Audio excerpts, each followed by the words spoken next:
Hello and welcome back to Crooked Lantern. It's been a while. I just kind of wanted to go over a few things for the upcoming camping season. If you're like me, get a late start, and you want to get your lantern ready, I'm just going to kind of show you all the things that you should check for before you get into your camping season. So I found this lantern separate from the case. Picked up both. If you can find these cases, they're great to find. You know, they're just nice little clip on the side. Little clamshell. This one was made in August of '79, but they're just great little cases to have. This was particularly for the 200A, so single mantle size lantern. So we'll go ahead and bring this out and get started. Just if you do find one of these cases, I'll just show you how you store them. You store them in face in with the bail back. Put the lantern in, then the funnel. So when you take it out, the funnel will come out.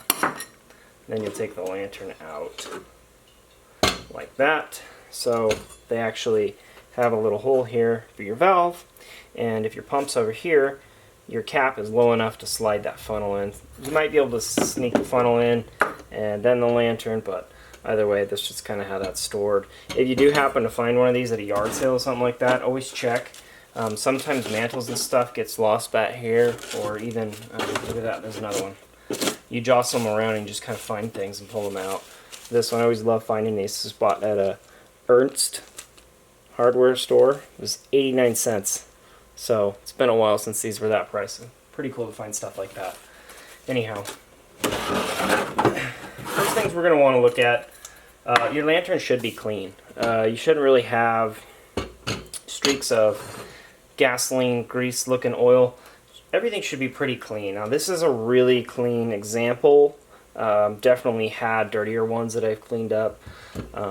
You know, you might have to do a tear down.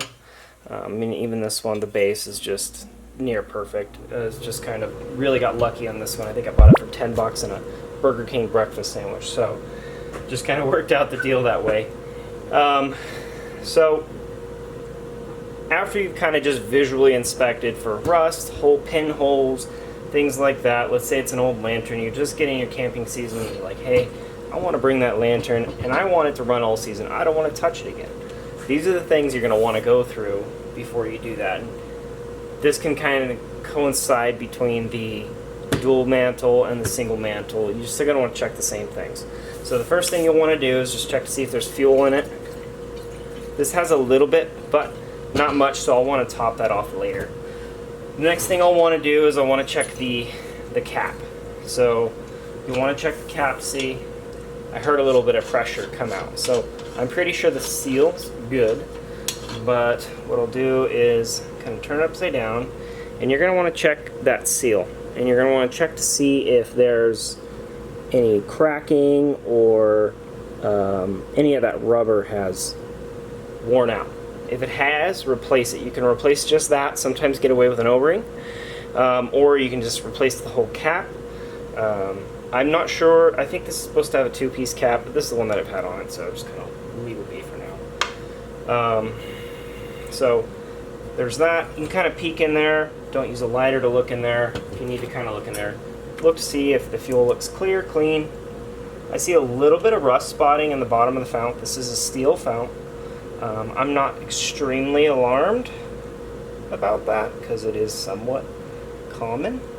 You can usually see this tube coming down through in a diagonal, and that's where it kind of sends the pressure into the tank. But I'm not super alarmed at anything that I'm seeing in there. Shouldn't hear anything rattling around in there. Go ahead and just put your cap on. Don't over tighten your cap. Really just kind of want to, anything like with an O-ring, like an oil filter, you don't want to wrench that down super tight. It's kind of the same concept. You just get it tight and then just snug it just a tiny bit. Enough, but not too much. And when you're running it, you know, you may want to check that again because it heats up a little bit. Next thing, just kind of look at your valve wheel. Make sure there's no fuel. You can kind of run your finger under there. Sometimes fuel can come up through there. If it's maybe not tightened down all the way in storage, things like that, you really don't want any residual fuel. Also, you'll probably see some stuff coming down, and that's a result of leakage in that area. Next easiest thing to check while we're right here is going to be the pump. So first things first, you're either going to have a C-clip here or you're going to have 2 screws. This one has 2 screws. Earlier models are going to have screws, some later models are going to have like a C-clip. This pump right here, obviously to pump it up, you're going to want to turn it just a little bit to the left. And you're going to want to take it up, cover the hole with your thumb, and press down. And it feels good. Maybe could use a little bit of oil just on the rod, maybe a little bit on the boot, but overall, it doesn't feel bad. The squeaking is a little indicative of that. Once you shut it and turn it, it should not be coming back up at all. It should just go down, stay where it's at. If you're getting any kind of like pressure back, you have an issue with your ball valve at the bottom. When you press down, that ball valve moves and allows pressure and air to go into the tank, and then it conversely is shut and shouldn't be letting any air back up. If that's bad, you'll have to disassemble, remove this cap, and remove that, which is not easy, and they do make a specialized tool for it, which they sell on. This is a shameless plug.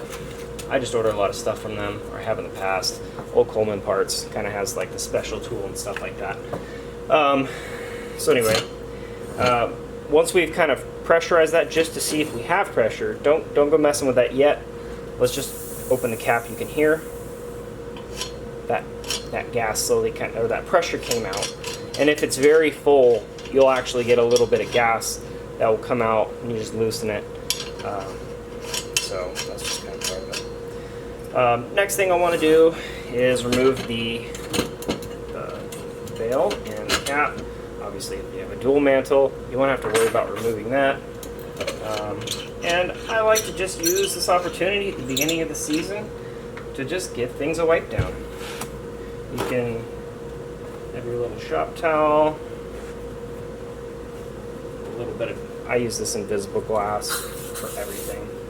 This stuff's awesome. And pop that right off of there. Just kind of give everything. I don't like my lanterns. A lot of people will just kind of leave the soot on their lanterns. I don't like that. So I'll wipe it out every year. Every season, I'll go through and just kind of wipe it out. The way it doesn't build up. Some people never do that, and it just builds up, and eventually the lantern just looks like crap. So we've gotten down to the globe, and you can see there's a bunch of soot all over that, so I haven't wiped that down in a while. I'll probably do. So be gentle taking that off, especially if you have an original globe, which this one is. Probably hard to see, but it is a sunshine globe, if I can get that to focus. So you can tell it's got the original logo. They're usually pretty faded at this point, so I'm going to use the clean side of the rag and give this guy a little wipe. Obviously, going to want to be careful doing this, especially if you got an original globe. Just get this ready for the season. Don't want to have to clean it. We're out camping. Step that aside. I'm going to go back to the dirty side of the rag. While you're in here dealing with this, just kind of be cognizant of your mantle. If you don't want to replace it, you bump that at all, really, and it's gonna fall apart. Especially if you haven't had it out this season. They get old, they sit there, and they just kind of naturally degrade a little bit, and they're going to kind of start to just get more and more brittle. This one is okay. I'm just going to leave it for now, unless I bump it, which happens, so it's good to have some on hand. Should always have some on hand. Definitely something you want to bring camping with you. Mantles and a generator. I don't remember how this one ran the last time I had it out. I really don't. And I don't want to mess with this while I'm out camping. I think I moved all my steel wool, so I might have to grab it. But what we're going to do next is just kind of visually inspect the area. So you want to make sure that there's nothing plugging your air tube. If you can do that, sometimes depending on the style you have, you can remove these. Sometimes you can see up in there. Unfortunately on this one, it's not really accessible. You're gonna want to clean dirt in here if you can get to it. You can even take some steel wool, kind of do that. You can even take a little bit of compressed air, blow out through there if it's really dirty again. There's some coming out. Again, this was a pretty clean example to start with, so you may be working with something significantly more dirty than this. So the next thing you're going to want to do is you're going to want to check your generator, which of course I didn't bring the right size wrench out for this.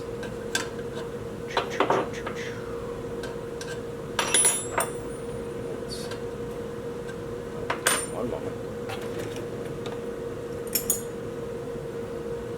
There it is. Of course, the one I didn't grab. So just kind of loosen your generator. Now make sure this is shut and there's no pressure in the tank, because if you loosen that and there's pressure in the tank and this is open, you're going to get a lot of fuel out and you're going to have a mess. Now this little lever right here is what actuates the tip cleaner. So when you unscrew this nut, okay, oh jeez, okay, this definitely needs to be cleaned. So we're going to put this in the up position. Oh my. It's proof that this video is not staged. Although maybe it would have been a little better if it was.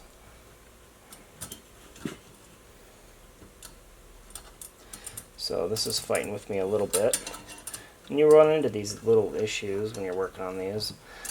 Usually the generator will slide far enough up into the air tube, and you can kind of swivel the little armature out. And what it is there's an eccentric block,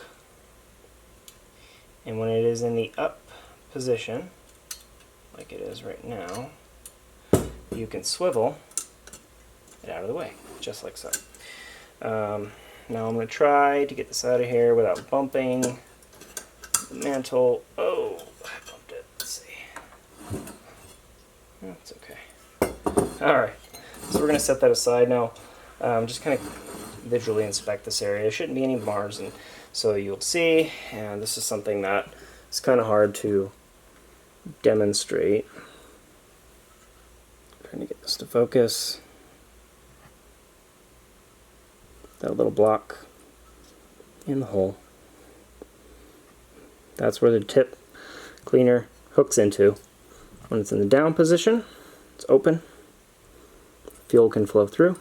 When it's in the up position, it's going to be mostly shut. It's never completely shut. There's always a little bit of pass-through, which is why you have the valve. But generally speaking, in the up position, it's going to be blocking the hole at the top of the generator.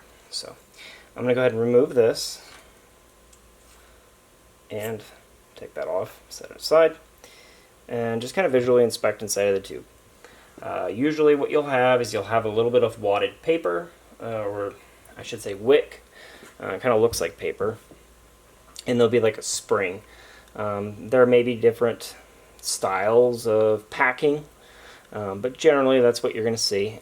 Sometimes it comes out, sometimes it doesn't. Sometimes you can tap it a little bit and it'll come out. And in this case you can see it did. So that's kind of what you're going to find inside of there. This one's really burnt looking at the top, which,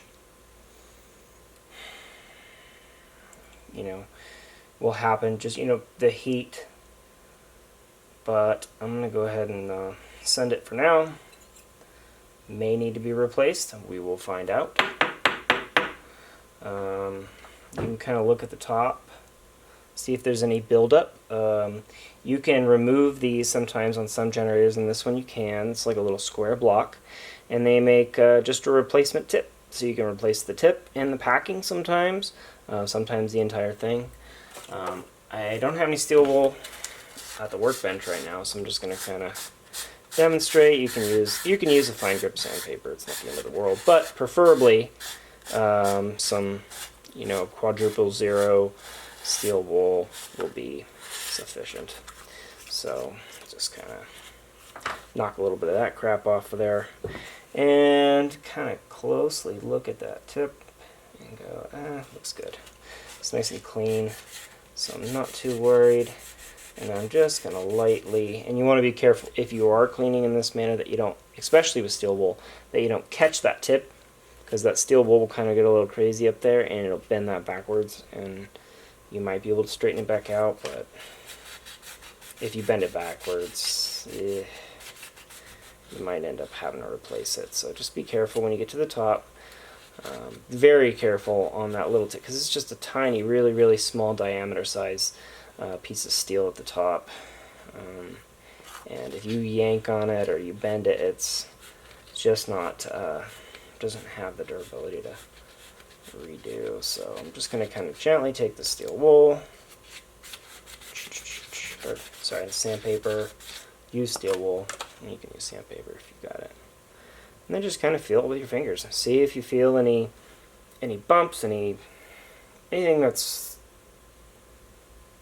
you know, obtrusive to the flatness, the smoothness of the generator. And I'll kind of run my fingers over that thin part at the top just to kind of make sure it's nice and straight. Because what could happen is if, like, let's say you knock it off center a little bit and then you're jamming it back down your generator, you could just totally destroy it, and then this is garbage, and then this consequently has no use, because these are hard to buy by themselves now. Back in the day, you probably go into a Coleman service center and just buy this, but these days you're going to have to buy the whole thing. So just be careful when you're reassembling this, otherwise you're going to be out an entire generator. So gently drop it back in.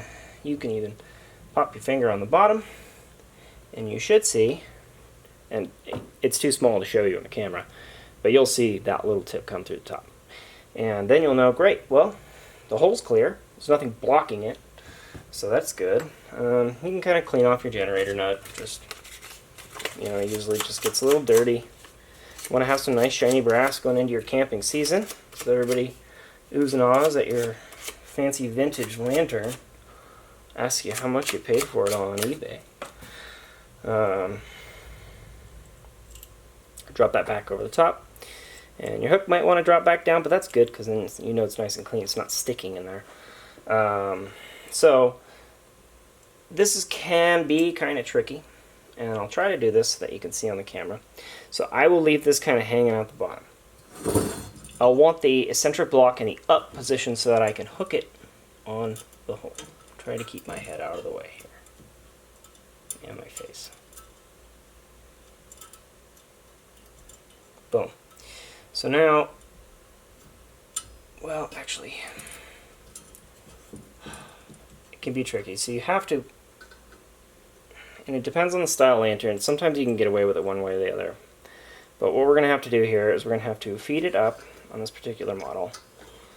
And had I cared about replacing the mantle, I would have just totally taken that off, cleaned all of this. I would have shown you my nice ceramic burner. This one has a ceramic burner as opposed to a steel burner. And it would have been a little bit easier to kind of clean that and show you that hole. But I'm going to try to sneak this in here, and if I damage the mantle, we'll, there. So it's in the hole. We're going to swivel it in. And I'm sorry, my hand's blocking the camera. I'm right-handed, I'm sorry. So then, I think I just damaged the mantle. Alright, we're going to try again. Cool. So, swivel from the front, into the hole, into the base. Come on, you. Yeah, there you go. We're going to struggle through this together. There you go. Yeah.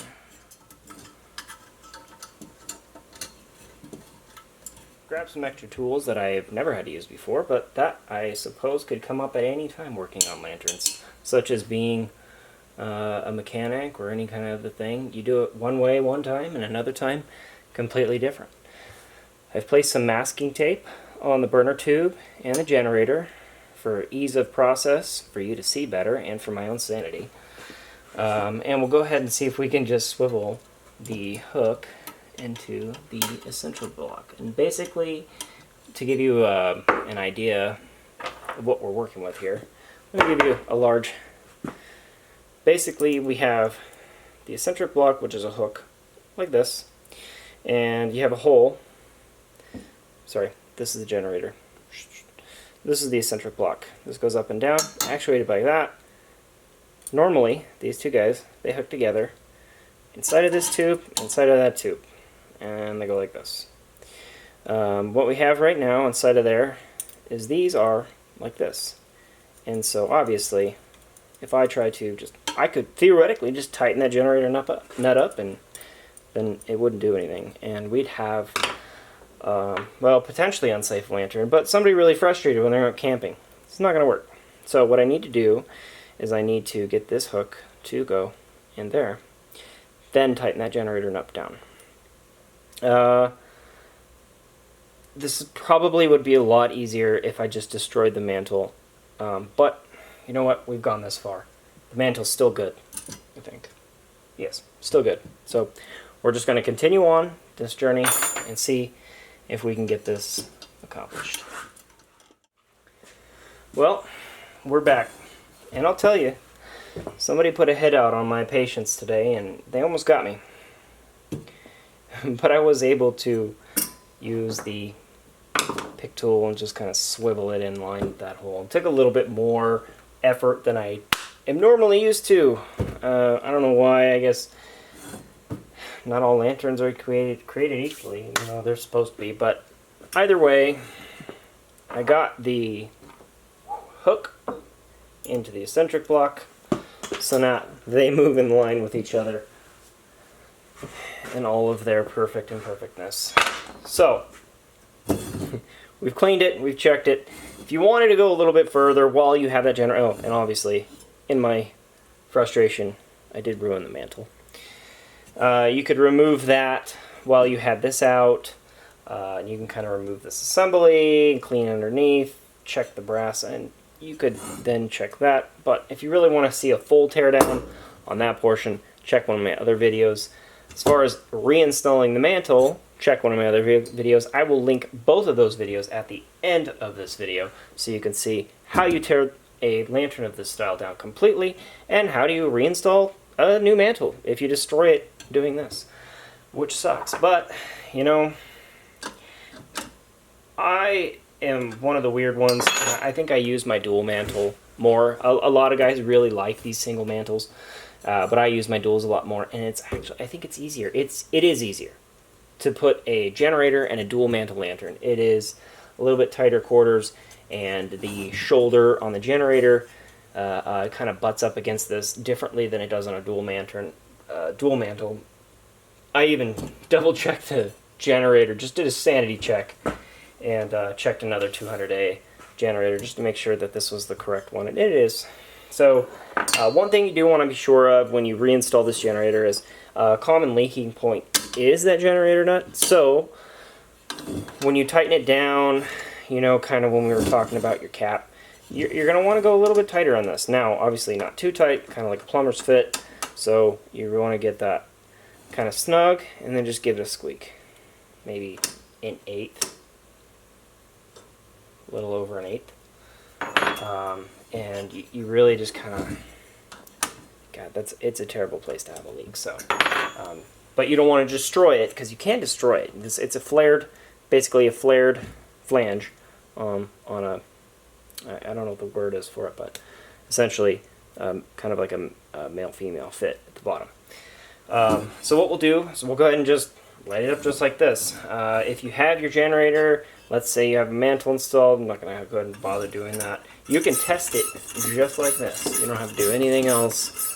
I'm going to go ahead and pump this about 20 times, and I'm not counting.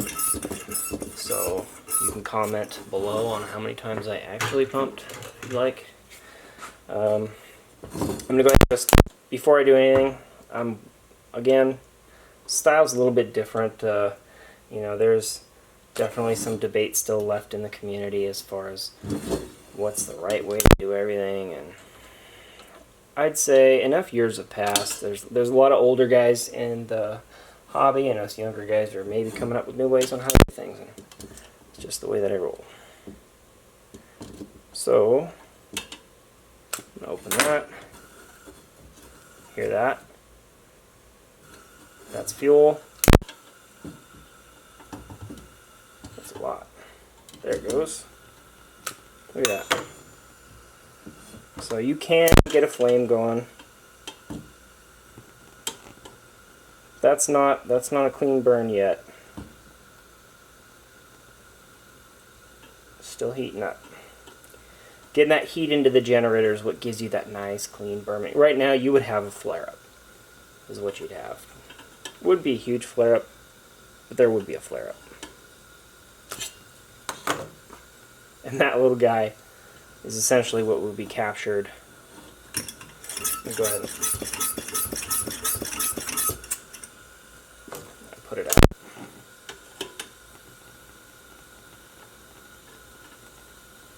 This is the area up top that gets the hottest. So, if you recall, when we pulled that paper out, the top was burned like that. The bottom was fresh.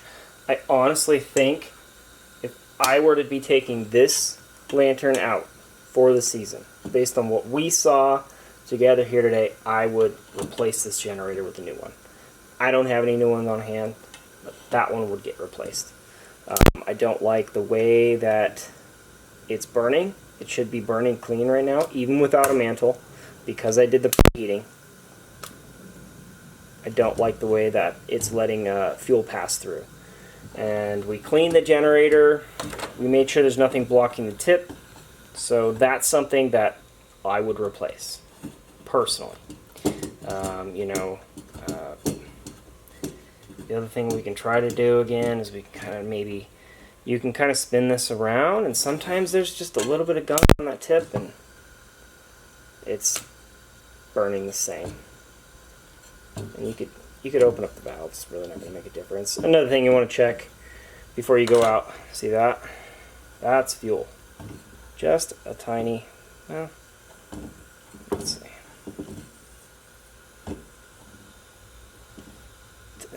It's pretty insignificant. But what I might do on this guy, I hear that? That's what we want. But there's so much fuel on this right now, just from me leaving it open to show you that. If I lit it right now, the whole thing would, well, let's do it. There wasn't much. There it is.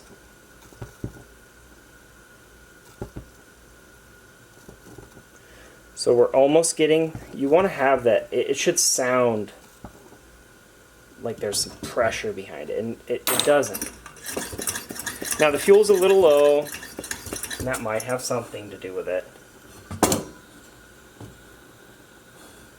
And we're starting to get a better flame. And maybe this generator just needs some time. Sometimes they just need to get really hot.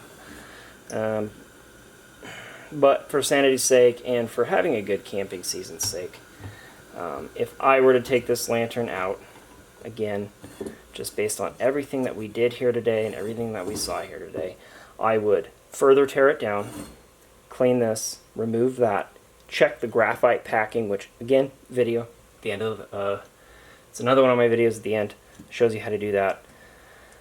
I would replace the generator, just to be safe. And really it's just because I want to have a nice reliable lantern for the season. But essentially those are all the things you're going to want to check. Those are the basics. Obviously we can go way deeper into this, but for the most part, for your average consumer, for your average user, those are the things you're going to want to check before you go camping for the season. So if you have any questions, feel free to drop a comment below. I'm pretty good at getting back to everybody. You could further join Facebook groups. You could join the forum. You can go there. But if you want an answer pretty quick, sometimes within a couple minutes, sometimes within a day, usually get back to you. You can drop a comment below. Otherwise, thanks for watching. I'll see you next time.